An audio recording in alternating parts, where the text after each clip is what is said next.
बिस्मिल्लाहिर्रहमानिर्रहीम। शरीयत इस्लाम ने इंसानी फितरत का लिहाज करते हुए साल में 2 दिन खुशी और मुसरत के लिए तजवीज़ की है। लेकिन ये अयाम दुनिया के आम त्योहारों की तरह महज रस्मी त्यौहार नहीं, बल्कि इनामात खुदावंदी की शुक्रगुजारी के अयाम हैं। इस्लाम ने इनको इबादत के अयाम करार दिया है। इनसे मुताल्लिक़ शरीयत की मुस्तकिल तालीमात और हिदायत हैं। इन अयाम की इब्तिदा व इंतहा और इनको मनाने का तरीका शरीयत की तरफ से मुतय्यन कर दिया गया है।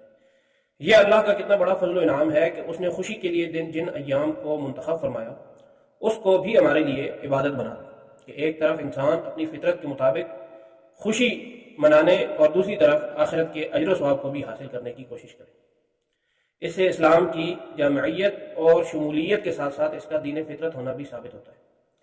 लेकिन कोई भी इबादत उस वक़्त इबादत बनेगी जबकि उसको उस तरीके पर अदा किया जाए जो रसूलुल्लाह सल्लल्लाहु अलैहि वसल्लम ने वही इलाही के जरिए बंदों के लिए मुतय्यन फरमाया।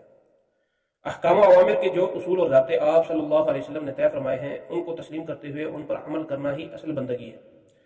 इबादत का मदार अक्ल इंसानी पर नहीं बल्कि वही इलाही के मुताबिक अताअत व फरमाबरदारी पर है। इसलिए शरीयत ने बंदे को इस बात का मुकल्लफ भी नहीं बनाया है कि वो अहकाम खुदाबंदी को अकली पैमाने पर जांचने और परखने की कोशिश करे।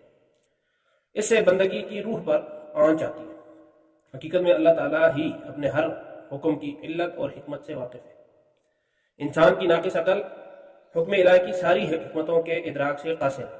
चुनांचे फ़र्ज नमाजों का 5 के अदद में मुनहसर होना, रोज़ा की इब्तिदा सुबह सादिक से होना और इंतहा गुरूब आफ्ताब पर होना, फ़र्ज रोज़ों के लिए 12 महीनों में से सिर्फ रमज़ान ही के महीने का मुतय्यन होना, ये शरीयत के अहकाम हैं। इनके राजों से सिर्फ और सिर्फ अल्लाह ताला ही की ज़ात बखूबी वाकिफ है। रमज़ान, ईद और बकर ईद इस्लाम में वो इबादतें हैं जिनकी इब्तिदा और इंतहा की तायीन को शरीयत इस्लाम ने चांद से मुताबिक किया। लेकिन चांद से मुताबिक करने का मतलब क्या है, इस सिलसिले में शरीयत के कवानीन और ज़वाबित हैं क्या, इसको समझना ज़रूरी है। इसलिए कि इन अहकाम का चांद से ताल्लुक उसी वक्त मोतबर होगा जबकि इस सिलसिले में शरीयत के मुसल्लमा उसूल व ज़वाबित का ख्याल किया जाए। इसके बगैर ये इबादतें इबादत कहलाने की मुस्तहिक नहीं होगी। अफसोस कि आजकल इबादतों में इंसानी राय की दखल अंदाजी कसरत से होने लगी है। शरीयत का जो हुक्म भी इंसान की नाकिस अकल के नाकिस मेयार पर पूरा न उतर सके उस मसले में बेजा तावीलात और तशरीहात की भी जुर्रत की जाने लगी।